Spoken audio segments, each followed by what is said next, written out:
We're back with a special report tonight. The Monterey Bay Aquarium is one of the most recognized tourist attractions in the country and one of the biggest money makers for the local economy. But even they are not immune to the pandemic and now hoping for a better tomorrow.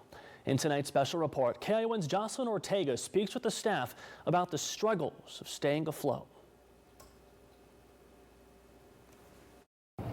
The Monterey Bay Aquarium once hosted thousands of patrons every day, but that was nearly 10 months ago. With the lockdown brought on by the COVID-19 pandemic, the number of visitors here since then has been zero. The aquarium has tried its best to adapt to virtual changes in an effort to keep life going at the aquarium. But with no sure end in sight for the pandemic, the staff here say they're trying to make the best of this unprecedented time. The once crowded lobbies and ticket lines at Monterey Bay Aquarium are now empty. The staircases that in their best of times saw people racing up and down to get a glimpse of the sea creatures now stand in silence. What you do see is the fish and curious sea otters in their tanks who have not seen as many faces as they did before the shutdown caused by the pandemic. Kayla Campbell has worked at the aquarium for about a year and a half and describes what it's like to be at work with no visitors and the loss of hundreds of co-workers after a series of layoffs. It's strange. It feels kind of lonely sometimes, for sure. About 240 staff members had to be laid off because of the financial strain of the pandemic. That represents just under half of the pre-pandemic workforce. It didn't hit me so realistically till this last round of layoffs. It's been a real reality check. My husband and I are looking at homes in the peninsula, and now, we're putting that decision on hold right now just because we don't really know what the future holds. And every day is one of uncertainty for everyone at the aquarium. The aquarium has gone from about a $90 million annual budget to a loss of $55 million in revenue in the last 10 months of the pandemic.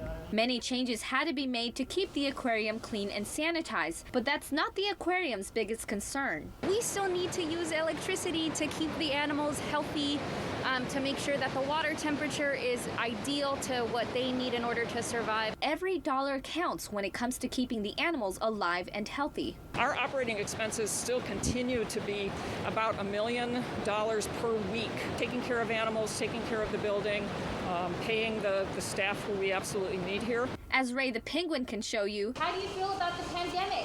While the pandemic has not exactly been a walk around the aquarium, there is still life, lights, and success at the aquarium. They resorted to the use of live cams, showing the jellyfish, live kelp forests, and more. This proved to be a big hit with thousands of people streaming, even from across the globe.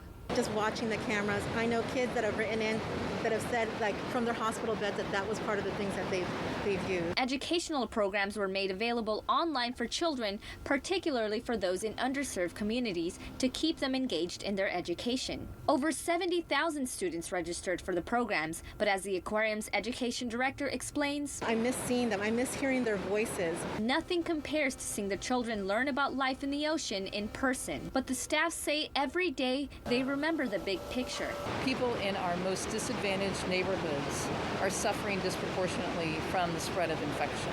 And even with no reopening date in sight, the staff at the aquarium say they are preparing to open their doors once again soon and remain hopeful for a better tomorrow. The staff at the aquarium say they are still in need of community support to keep the animals thriving and operations going. To find out how you can help or to make a donation, be sure to check out our website, KION546.com. In Monterey, Jocelyn Ortega, KION News Channel 546.